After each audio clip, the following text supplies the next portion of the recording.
I'm with the Toronto office of the CMPA, and it's my great pleasure to introduce this panel, the promotion game, which, given the discussion of this morning, both with the panel, with our broadcasting executives, and also the chairman's speech, clearly one of the buzzwords of this conference is about promotion and discoverability. And the impetus for this panel was a report that the CMPA commissioned and which we released last week called Discoverability Strategies for Canada's Digital Content Producers in Global Online Marketplace, which one of the panelists, Tait, who is a longtime collaborator with the CMPA, authored. And you may recall, some of you last year, Catherine did a report for us called Content Everywhere, which was about the Netflixes and the Yahoos and the Amazons getting into the original content production business. And I just feel the need to note that on the front page of the New York Times this week, one of the headlines was, "Don't touch that remote, TV pilots turn to net, not networks." So when you scoop the New York Times by a year, you're doing okay, I think, in terms of market intelligence. And this discoverability report is equally as excellent, and I think will generate a lot of discussion. So we're very fortunate to have a moderator who we think is particularly well placed to be moderating this panel, and that's because Brad Pelman has recently been appointed to the CMF Telefilm Working Group that is looking at exploring new and innovative ways of promoting Canadian content on all the various platforms.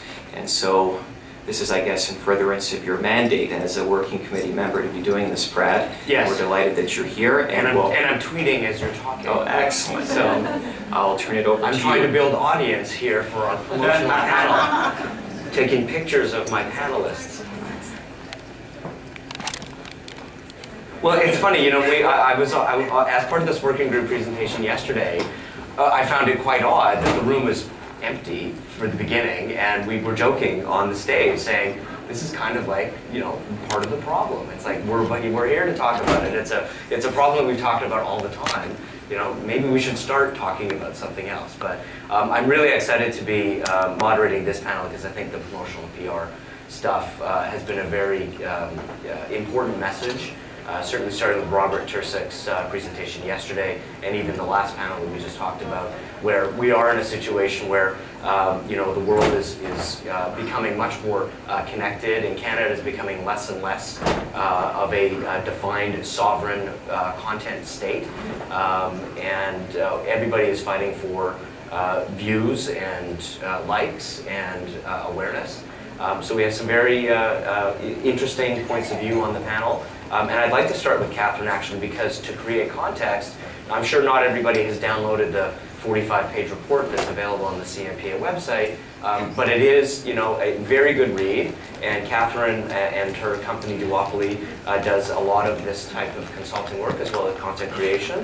So I wanted to turn it over to you to start the conversation for us, and then we'll go through. I don't, you know, everyone can sort of introduce themselves along the way. It's all here, it's available, what we've done. We're all fairly seasoned in the business, and I know Jay from the CineCoup side has a video to help kind of help everybody understand that. Catherine has a video which we'll try to incorporate, which is comedic and entertaining, I think. I hope. And Trish and I have worked together before. She's a terrific producer out of Vancouver from Siren Pictures, and Scott and I have had lots of fun here at the bar. And CTV, obviously, Bell Quote Media is a great partner and a great champion. So with that, let's turn over to Catherine and start the discoverability report. Thanks, Brad. I just want to preface my remarks by thanking the OMDC, which I think was key in the funding of this effort.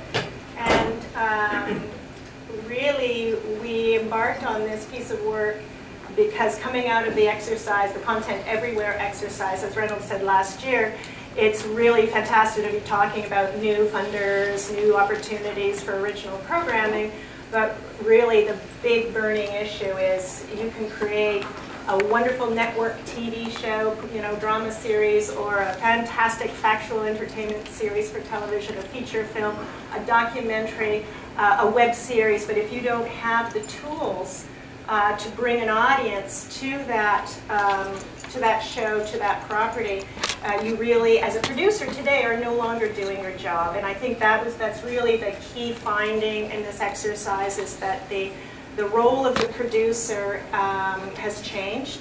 And for Canadian producers in particular, we are not, and I can say very much I'm talking about myself, I'm not lecturing all of you. We don't have the skill set. We've handed over our shows to broadcasters or to distributors, kind of done this, and then wailed and complained, and I've been there with all of you complaining about how they didn't promote my show and I didn't get picked up for a second season. And that really is no longer a legitimate, or, I mean, we can always complain about broadcasters, but it really isn't their sole responsibility anymore. And not only is it not their sole responsibility to promote a show, it's not even in terms of the development and the creation of shows, and Trish will talk a little bit about this, it isn't even sufficient to say, I have a great idea. I woke up this morning and I want to do a procedural that nobody's ever made before. You actually have to show the broadcaster, the buyer, whoever the platform is, that there's an audience for this show before it gets developed. And again, if you dig into this study, and I apologize for the length, what we did when we embarked on this piece of work is we talked to buyers and creators in Canada, in the US, and the UK, really in a very in-depth way about how they are creating shows, how they are developing shows, and how they are addressing discoverability at the outset. And what that can be is as simple as no longer thinking about cast after you've created the idea or come up with the idea. It's really thinking about who has an audience now. And factual producers are really good about this because it's been host-driven now for, I don't know, 10 years. But for scripted producers, maybe not so much. We haven't really thought about cast in the same way. And so so part of the discoverability process starts in development when you start thinking about trends. These could be trends on the internet. These could be trends on Twitter. And talking about cast. What is the audience that your cast brings to the table? What's the audience that your writer brings to the table? And how do I leverage that to prove to the buyer, whether it's a broadcaster or it's Hulu Originals or Netflix or whomever, how do I make the case that this project is worthy of getting made? So it's right from the get-go. And then when I'm in the marketplace, how do I find and leverage the influencers who are going to be the superfans for my project once it's out in the universe, as it were, whether that's online or on television or wherever it is. And finding those, what broadly called influencers, again, is a process where early on engaging those influencers and decision makers of people that are blogging and talking about whether it's a subject area. You know, in one case we talked about the Pink Ribbon documentary from the NFB, whether it's people who care, are already socially active around a subject matter, or on the comedy side, whether it's just people who consume comedy on the net in a voracious fashion. So that was there's all of that is in this. I'm not going to summarize the whole paper, obviously, but I think the thing that I came away with from this, delving into this subject, feeling very inadequate as a producer, that I really don't know how to do this stuff particularly well. And most importantly, is for Canadian producers, the age-old story, we're undercapitalized. What does undercapitalized really mean? We do not have ranks of staff in our companies that are dedicated to identifying those trends on the internet, following the stories, figuring out, oh, those guys from Epic Mealtime, those are really cool guys. Can I use that guy in a show that I'm making? Or, we're not really plugged in that way because we simply don't have the resources. And then later, after the show goes on air on a broadcaster, we don't have a community manager that's managing that product and that property on an ongoing basis. And this is a problem in our industry. And I allude to this, I don't go deep into it, and even in our funding mechanisms, we've always, I believe, paid lip service to the marketing strategy. Every funder wants a marketing strategy, and you crank them out, you pull out the last one, you crank it out. But is it really meaningful, and is it being measured, and is it being tested? I'm not so sure. I'm smiling at Andra Sheffer over there, because in the last round for IPF web series, which the deadline was in March, they required, which was most irritating, read the deadline, went, oh no, they required the video had to be put up on the net, and you had to demonstrate that you had an audience, and you have like a month to do it. And I'm like, oh man, and I'll show you what we did. But the point, what was interesting about that is, it's not just enough to do a pilot. For TV, there's always been pilots, test whether there's an audience.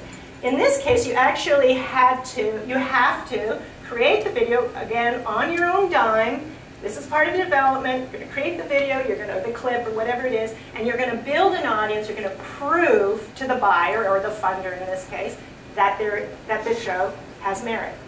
So this is the beginning of discoverability. Okay, I'll shut up. Fair enough. No, it's fine. I wanted to take the opportunity because you just segued perfectly into Jay's CineCoup model, right, which I think is exactly demonstrating, you said it yourself, Catherine, demonstrating a lot of the key tenets of this discoverability report. So Jay, we have a video for you. Yep. Should we start with that? Because it's got our friend Michael Kennedy, Sure, who everybody knows is the head of Cineplex Theaters. So Mr. AV department, can you run the CineCoup.com video for us? And so this 1-minute video is currently running in 1,200 Cineplex theaters for the month of March. If you had the power to decide who deserves $1 million to make a movie, who would you pick?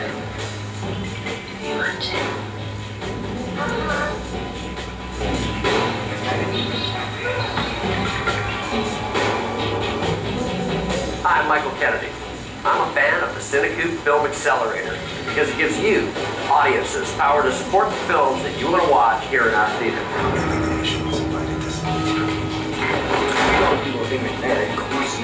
The action is on now. Go to CineCoup.com and sign up. Watch trailers, share the love, and earn voting power to help your favorite Canadian filmmakers accelerate to Cineplex.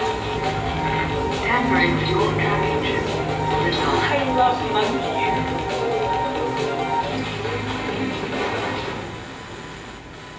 Okay. All of that content is presently live on CineCoup.com, all curated from 90 3-person filmmaking teams. They curated it over a period of how long? Well, from the time we launched from our road tour and officially opened the intake for this cohort was, let's see, that's December, so about 3 months. 3 months. So Jay, tell us about CineCoup. What kind of data can we share today about your, it went live on Feb 28th, correct? So we have a week. Yeah. What can CineCoup demonstrate in a week? I can read off some metrics, which we're very data-driven. So the way you can look at our model, we're very much like a platform and studio model. Just imagine us like a very early days of a Lionsgate, which just has a big technology layer. My team consists of myself and people that for the last 3 years have built big, innovative strategies to drive audience for traditional branded media, film and TV mostly. With those back-end developers, we also have a 6-person analytics team that's led by a data scientist as well. And that's all. My belief is that in the future, you need to own your audience. I'm all about user acquisition. I'm all about knowing exactly who they are, where they are, how they share, what their behavior is, putting predictive analysis into it, machine learning. So the data actually starts to ask questions we haven't even thought of yet to better target this stuff and attract brands. I believe the social web's a broadcast medium, and like any broadcast medium, like film or TV, it needs its own formats, and CineCoup is a format. You can look at it like it's not a contest. Nobody wins anything. It's actually recoupable financing like any other studio has. All we've done is taken the black box off the decision making and used the audience to be the filter for it. So the audience actually becomes the star in this as well. We do reward the super fan, we incentivize the hell out of them. We really want to know who the whales in our casino are, who drive the other 80% of our activity. And the barrier to entry is really low. All you needed to do to participate in this cohort was you needed a team of 3, you needed a 2-minute trailer, and you needed $150, and that was just to reduce the noise and the spam. So basically, I guess just to start off with the accelerator model, do you guys know what a tech accelerator is, or should I just assume? Let's just assume you don't. Okay. The tech accelerator has been around for a while. It used to be called an incubator. Basically, like super angels, VCs, serial entrepreneurs get together. They pool their money and they look for guys like me with huge ideas that look like they might be able to execute. And what would have normally taken me 2 years on my own to do, they basically kick the shit out of me for about 4 months, and if I make it through the gauntlet, they capitalize me. In this case, this accelerator actually came out of Grow Lab, which is a Vancouver accelerator. So at the end, BDC gave me my first 150, but more importantly, it's all the networks of the Boris Wertz and the Mike Edwards and all of that stuff throughout it. So my big thing is I looked at the model of filmmaking, and I realized I kept hearing all this pain in the market, like, oh my God, it's getting so hard, I can't do this and I can't do that. So my big thing was to look at it through a completely different lens. Look at it from, start with the audience and reverse engineer from there, and how do we get to that point? And B, how do we de-risk the whole thing to actually bring private equity back into this market? The one thing that we move away from in this model is, instead of being a high-risk waterfall model with lots of upfront risk capital with no guarantee of return, we move to an agile fail-fast model. So these trailers represent a minimum viable product.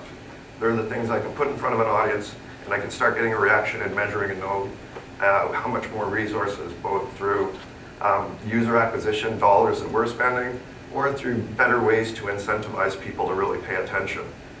Most of it's very transparent. There's always a little bit of obfuscation because we don't want anybody to game us.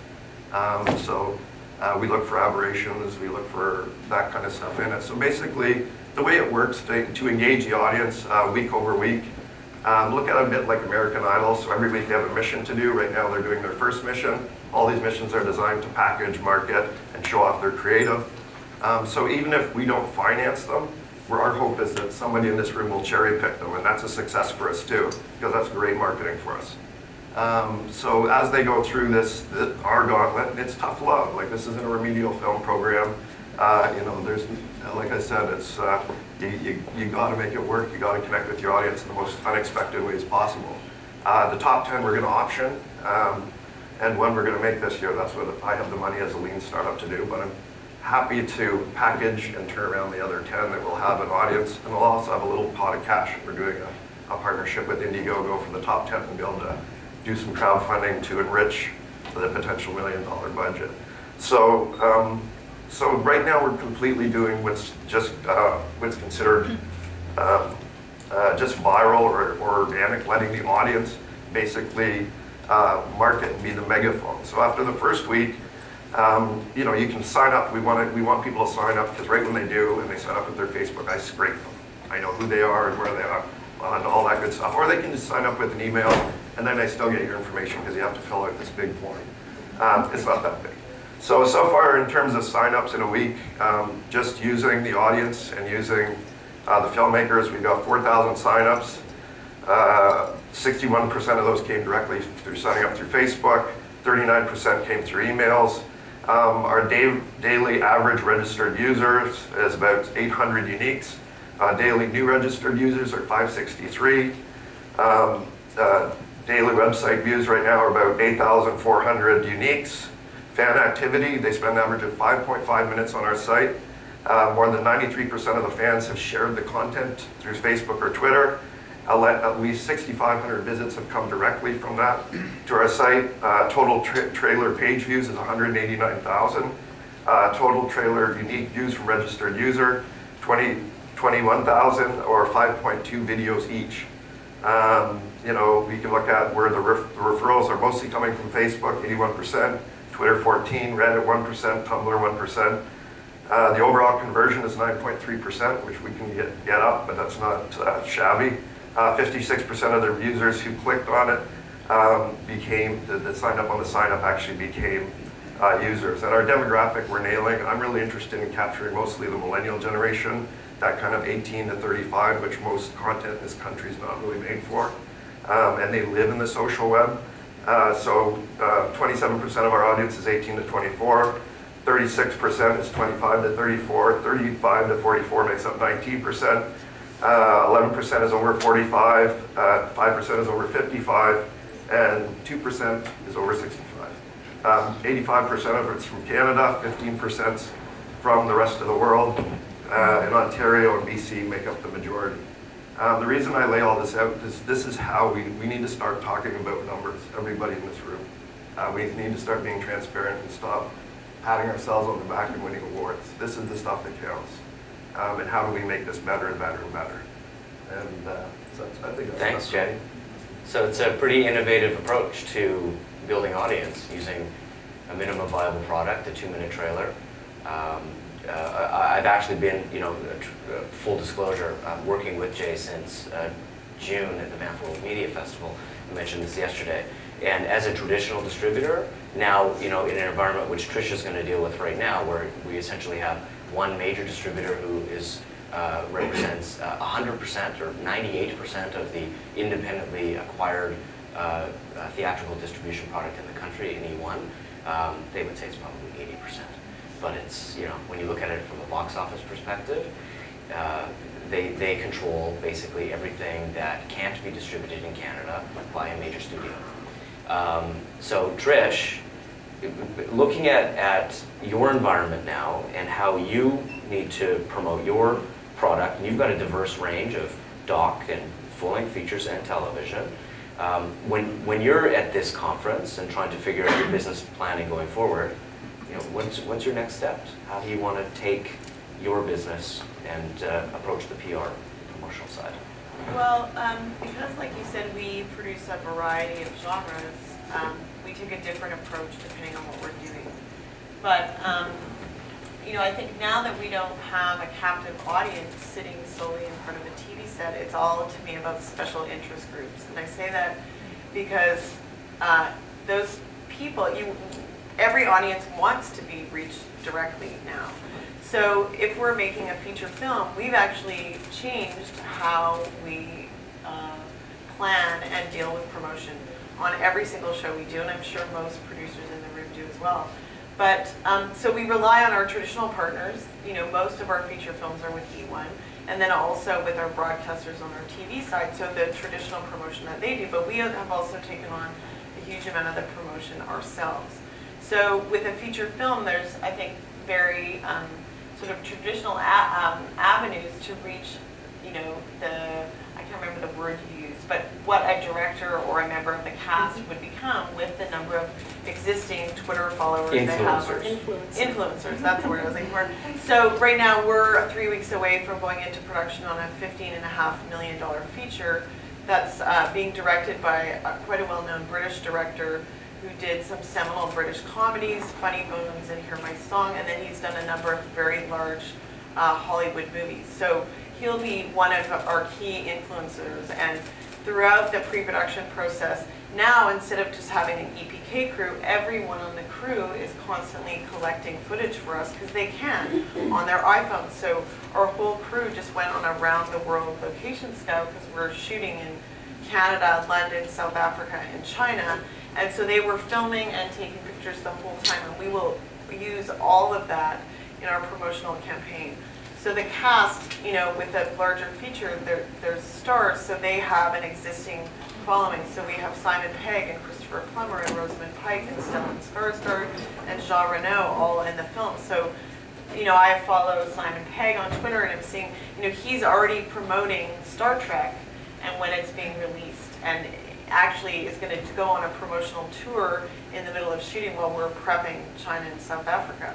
So we're using those existing people, but we're also, with the directors, what I'm finding on features is people on Facebook and Twitter want to hear directly from the directors. So we, especially on smaller ones and first-time directors, the directors they're the ones running the Facebook page because people want to hear directly from them. Then there's a tie-in usually with the subject matter. So this film we're doing now is about happiness. It's called Hector in Search for Happiness. So we'll have tie-ins actually because there's Simon Pegg plays a psychiatrist. He meets Christopher Plummer, who's a professor of happiness, who's written a book about really the true meaning of happiness. So that will be our tie-in on that film. Our previous film was made by a director who had cystic fibrosis himself, and the film had a character with cystic fibrosis. Well, guess what? It turns out that our best outlet for promoting the film around the world, which hasn't been a huge box office success by any means, but what we found is the best way to promote the film has been through these CF chapters around the world, their Facebook pages, their email listservs, and they've actually taken the film on, and they're the ones setting up screenings around the world. So a CF organization has become our distributor in Italy.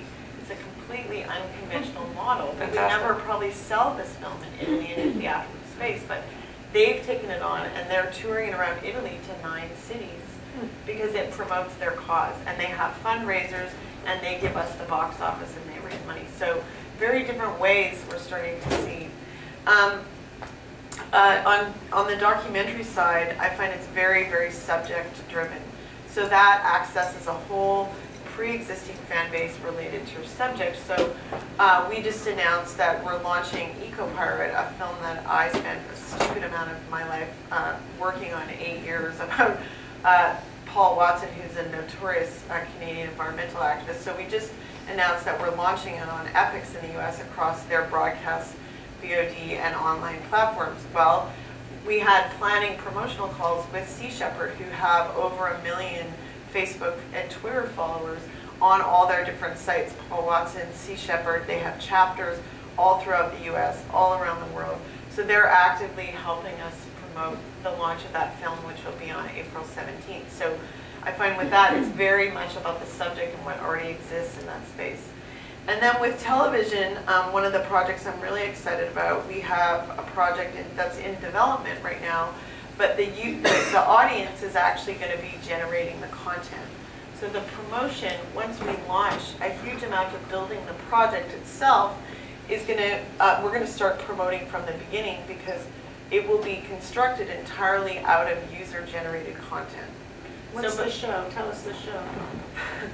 So, are you greenlit before you talk about well, we're in development, so I actually had to run over and ask my broadcaster, is it okay if I talk specifically about the show? So we optioned the format rights for Life in a Day from Scott Free in the UK, and so we're doing Canada in a Day with Bell Media, which is in development, but that will be a campaign that will start probably a year before it's ever broadcast, where we're building the audience, telling them that they're going to be creating the content, uploading the content, that is then going to be edited into something that will air on television and be online.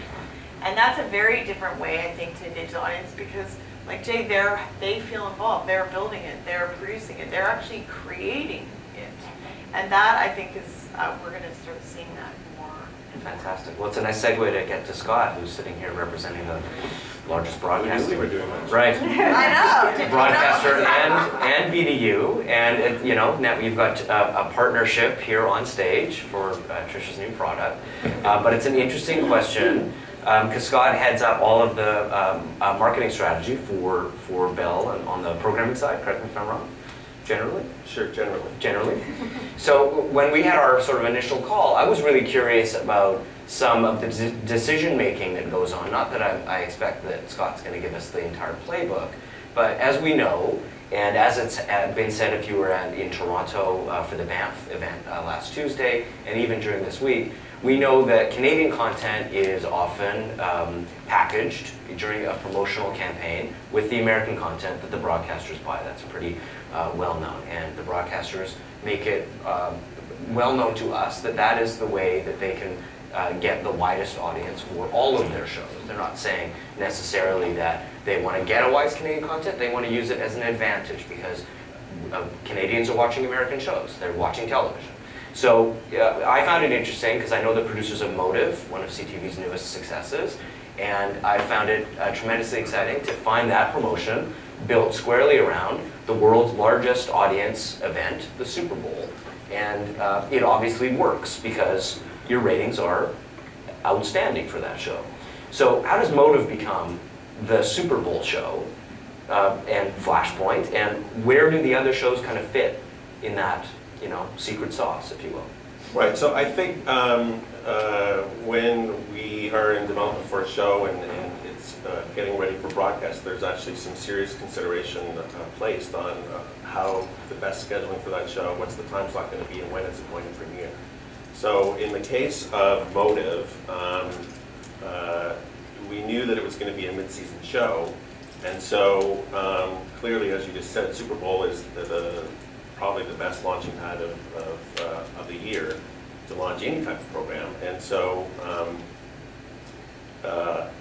we determined that that's when we wanted to launch Motive. That would be the best opportunity to launch the show.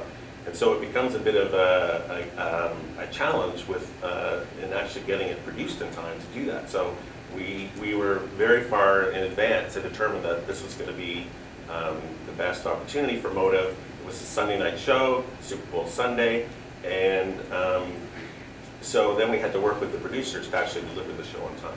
So we're able to tie in a whole bunch of different things when it comes to launching the show. Clearly there is promotion throughout the Super Bowl, pushing people to watch the program after it's over. But we're able to kind of tie in with any type of Super Bowl publicity. That Motive is a part of it as well. So kind of going back to some of the stuff that Catherine and Trish talked about, what I've kind of been hearing over the last few days, one of the big themes has been collaboration, and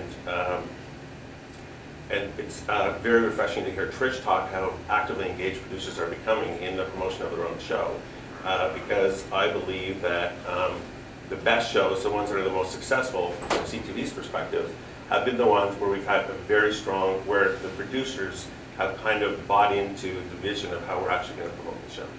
Excuse me for 1 second. Yeah. We were at the bar last night. You guys are really this good is at totally acceptable behavior. Thanks for bringing that up again. Mine's right here. But there are often challenges. So we've talked a little bit about the responsibilities. Who does what? The producer or the broadcaster or both? And I think ideally it's a collaboration, really. But there's still some challenges when we're talking about discoverability, social media, all the advances in how we can build an audience for a show even before it's launched. My position is that there's still some basic challenges in doing traditional PR that are going to be the foundation of everything else that happens after. So with collaboration with producers on and buying into how they need to promote their show is extremely important. I can't tell you some of the challenges that do happen. For example, are even at this basic line is the publicity budget in a publicity line in a production budget. It's often one of the first things to be cut. And I clearly understand how money needs to be focused on screening to produce the product for delivery, but there needs to be an understanding from the very beginning about how publicity and marketing is going to make the show a success. So there's the great producers or the successful shows that we've done have had a significant publicity budget in the production budget.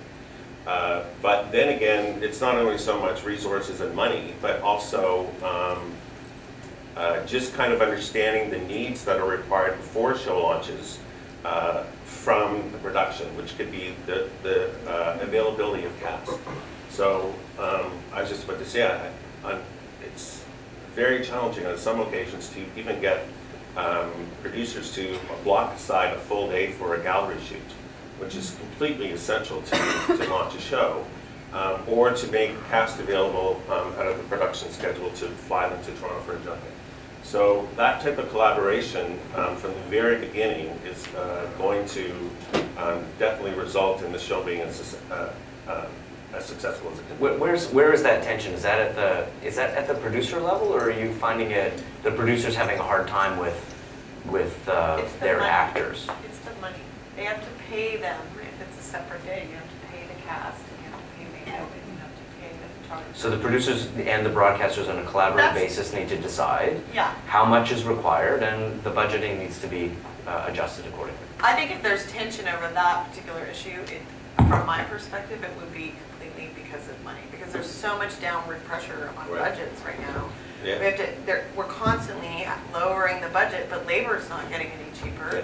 Right? Things aren't getting cheaper, so there's so much pressure, and I think that's where any tension over that kind of over the money for promotion would come from. Right, as I was saying, you want to put your money on screen, but at the same time, nobody's going to watch it on screen if we haven't taken these steps at the very beginning. So, again, it's a collaboration and trying to figure out. It is a generalized issue. I mean, even from the CineCoup model that Jay has described, there is this trend to pushing costs that were traditionally not in the realm of producers to producers. So now we're going to all make trailers and put them up on CineCoup, or we're all going to put things on the net to get the IPF money, or whatever it is, or we're going to go and cast, do more, sizzle reels to get more, to persuade our broadcasters that they should pick up our show. All of those costs are producer costs, now, which are new costs in an environment where you have companies that are not particularly But certainly capitalized. technological advancement has reduced those costs. I mean, I know a bunch of those trailers that were curated for CineCoup did not cost a lot. Some did. There's one in particular called Wolfcock that we know the team spent $8,000. Look what they did for $8,000. That's all I can say as a film distributor. If I could create that trailer for $8 grand, I'd buy the company that produced the trailer. Do you know what I mean? So there is a level of passion, certainly from the content creator, and I think certainly from CineCoup's perspective, it was such an interesting idea, and it was embraced by a community of people that aren't here. They're filmmaking teams that we've never heard of, and that's Bruce McDonald has a film, and Chris Booth has a film. I've heard of those guys, but everybody else, they're working in our craft somewhere, and they took a chance, and they took $8,000 out of their pocket to at least participate. It's almost like those 5-year-olds that were sitting down with JP Blay talking about wanting to have themselves reflected in the programming. I'm sure they've got their parents' video camera and they can put themselves on YouTube. It happens all the time. Right, but you've been in the film business a very long time. A very long time. A good trailer does not make a good feature film. It doesn't matter. A good trailer can be marketed, and as long as it can generate box office, you can sell a shitty feature. You can sell you can absolutely sell a shitty feature. And I have many of them. We know that, right? Yes, I know. None of yours, Trish. None of yours. I know. Maybe that's why you don't sell it again. No, so the difference is... Sorry, Bob. It's okay. Just gotta liven it up, you guys don't want you to fall asleep. No, so I mean the difference with CineCoup though is you have younger filmmakers, newer filmmakers who want to, they're capitalizing on an opportunity that's providing. It's very different if you have to create a trailer for Bell or, now what used to happen when I started the business, you would deliver the project and then once it was done, then the trailer would be created. Now, as soon as the footage is coming in, the trailer is being edited while the show is being edited and you're getting it out there as soon as possible. So yes, it's coming into the producer's budget. I actually don't mind because I think we cut better trailers, personally, than, back in the day when the very first feature I did, Flower and Garnet, Odeon got a great team and they cut an amazing trailer. And now everyone's trying to cut costs, so I've noticed that I'm not as satisfied with the quality when an outside source cuts for our trailer. So I would rather have someone who we know, who's a really good trailer editor, or one of our editors themselves, or sometimes the assistants because they're young and they're really shit hot at that, cut great trailers, and we give them all a crack at it. Right. So, I find if it's in the editing room, it's not creating an extra cost. I also find from the distribution side, we're often the ones pushing on the theatrical to get the trailers in the cinemas, because as you all know, the distributors aren't falling over themselves to put your trailer in the cinema. So we'll often go, okay, look, we're going to manage this process. Here's a budget. We'll pay for half. You pay for the other half. We cut the trailer, we mix it, we take it to the lab, we get the prints. I mean, on EcoPark, we even took the prints to the cinema. And people were like, wow, you want to actually put trailers of your documentary in the cinemas. I'm like, well, no, they didn't. We made them, we made it happen, and we delivered them to the cinema. And we kind of, and they didn't say no, but we had to say, look, we're doing this. How much would you like to spend on this? And then they were totally amenable to it. But I'm not sure everyone does that, you know? Like, I think people still kind of expect that they're going to take care of it, and you can't. So it has to be, it's really about that partnership and that dialogue. Like, how are we going to do this together? Collaboration. Yeah. Has to. Well, I mean, we're getting down to about 15 minutes left. I always like to open it up. I've been following everybody on Twitter. Oh, hold on, Jay, Joly over here. I just want to say, it's not about the trailer's not the thing. It's about them connecting with their audience. Like, they're making trailers anyway. Right. These kids were born with nonlinear and like HD in their hands. They're entrepreneurs. Like, that's their minimum viable product. Like, when I built CineCoup, I had to reach an MVP that I had to invest my own capital in, then go out and convince private network, like high net worth guys to invest in. It's not like your kind of trailer. This is a new kind of way of telling your story and getting out there and connecting with an audience. And it's not a cost to the producer. These guys are content strategists. This is the way they're going about their business. I certainly think the data shows that they're engaging in a way that the Canadian film business hasn't seen in a long time. Certainly from, as you said, a minimum viable product. Certainly studios have their social media teams that try to create. You look at Hunger Games and the way that Lionsgate was able to jump off the success of the books and create that social media buzz. They're doing it again for The Host. Summit did it for Twilight. That's a realm that we can only dream of existing in, but you know that those fans who like shows like that are on Twitter, they're on Facebook, they're talking to their friends, they're going to engage in content in some way, shape, or form. You know, from Scott's perspective, they're engaging in big budget, series television, sports and events. And Trish, they're engaging in the, documentary in the specialized art house world. Our problem, of course, and it has been said, is that the scale in this country is oligopoly, the oligopolies of the world that control the shelf space. And the shelf space isn't just Cineplex. It's Walmart and Target. It's Rogers On Demand and Shaw On Demand and Cogeco and Illico. The consumer is, I think, in my experience, is very confused. And I think the problem that piracy has certainly solved is that confusion, because it's very easy to steal it when it's so difficult to get it legally. That's the ultimate problem, and it's costing the industry in North America billions of dollars. And unfortunately, we're fighting with each other, and we're fighting in market instead of collaborating to try to find a solution. I keep going back to Robert's notes yesterday that everything's going to get vaporized eventually, and the system that we know it is in peril. As much as we talk about it, that's what attracted me, at least, to my interest in CineCoup, because it's different, because it's never been done before. And on the duopoly side, I'm sure you've got lots of projects that would fit into that. I think the tie to me between the piracy and the promotion is how much lag time can you actually allow now from when you start promoting to when it's available. Because the issue now is, as soon as it's promoted, people want it. They want to see it, because it's that moment. You've made them aware. I don't find they want to wait. So, like with this launch I was referencing, it's on YouTube. The show is on YouTube. Our broadcaster in the US is like, get it off YouTube. There's someone illegally selling DVDs on Amazon in the States. They don't have the rights to do it, right? But it's because people don't want to wait. Everyone, on our Facebook pages, I watch all the metrics all the time, and I love seeing all the statistics of all of our Facebook pages. And people are like, how do I get this show? It's so irritating for them that they have that brand awareness, but they can't actually physically get it. And I think that's one of our biggest problems in this industry. Agreed. Alex? So for CineCoup, how long will it take from when you award the winner to distributing in theaters? So the point of the Accelerator 2 is there's a destination, there is a speed to market.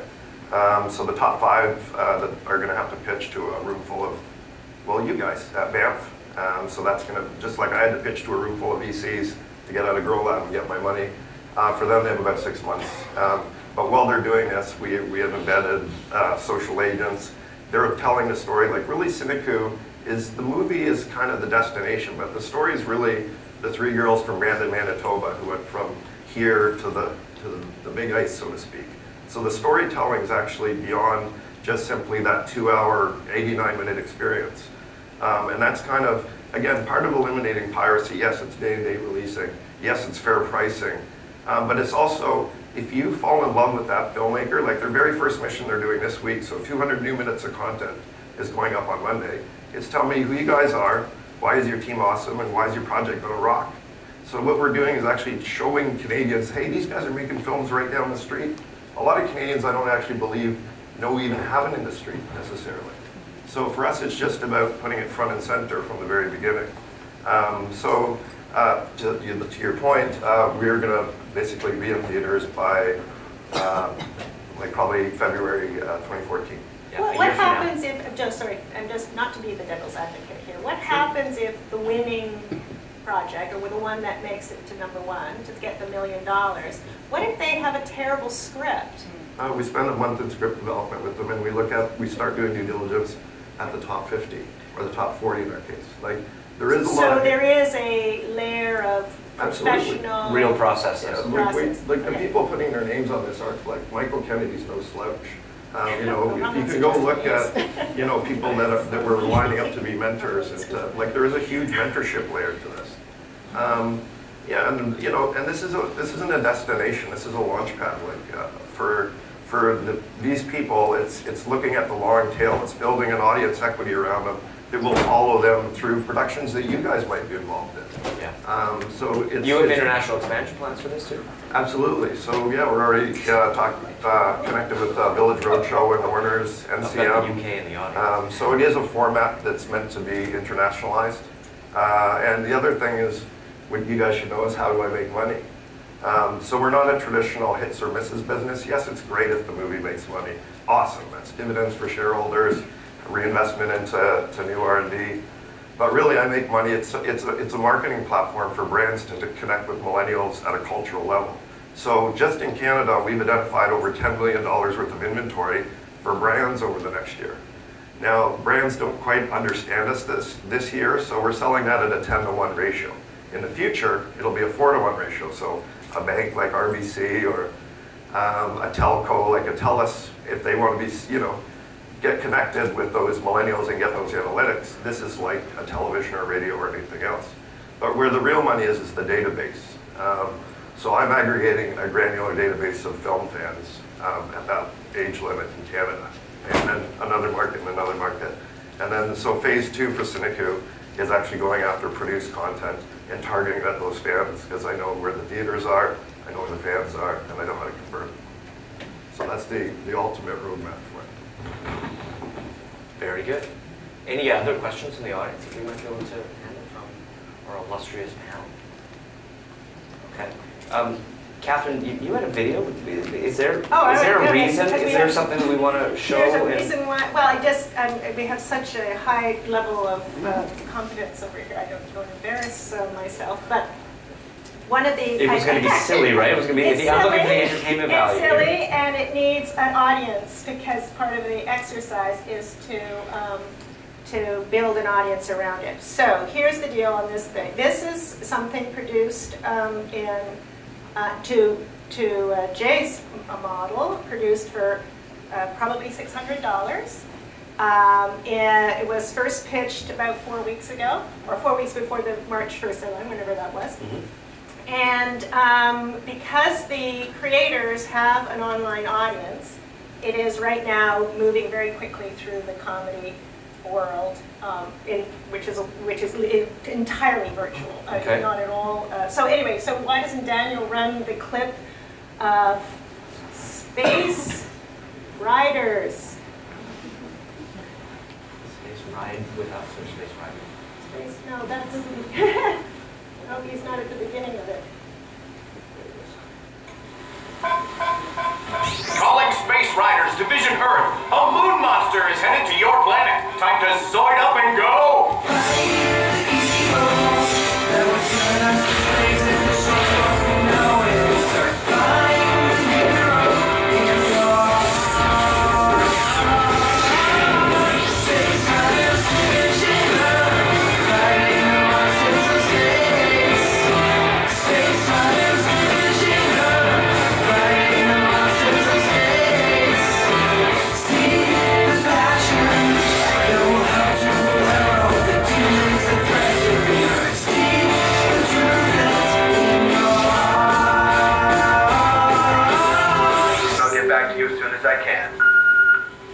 guys, Commander Stern, give me a dingle when you get a chance. Super important, okay?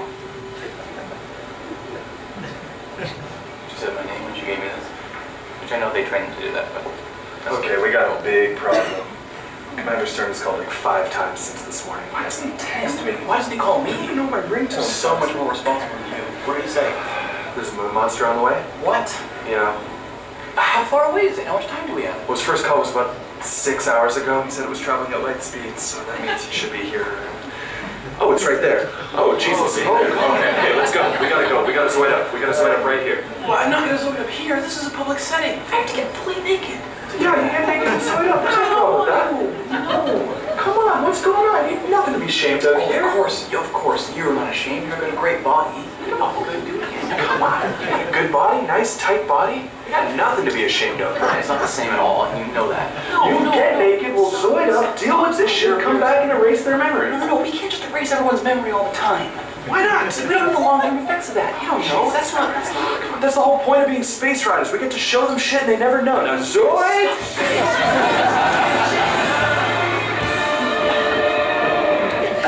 So That's a lot of fun. Is that a web series? Or is that a new TV development series? Because I've watched that show.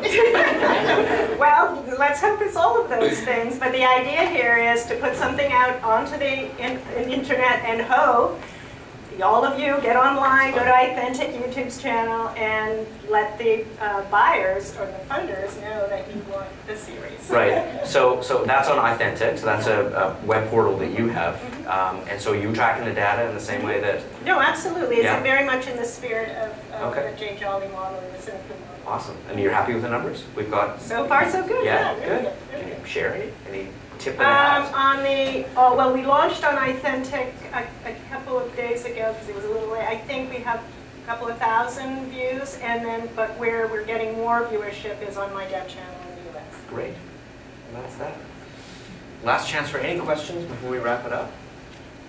All right. Oh, I just want to give a shout out to Maura from Alert TV on the subject of promotion. That's great. One question. Oh, just quickly, what was the site that we can see your clip on again, or do you want to promote that to people? Oh, Authentic.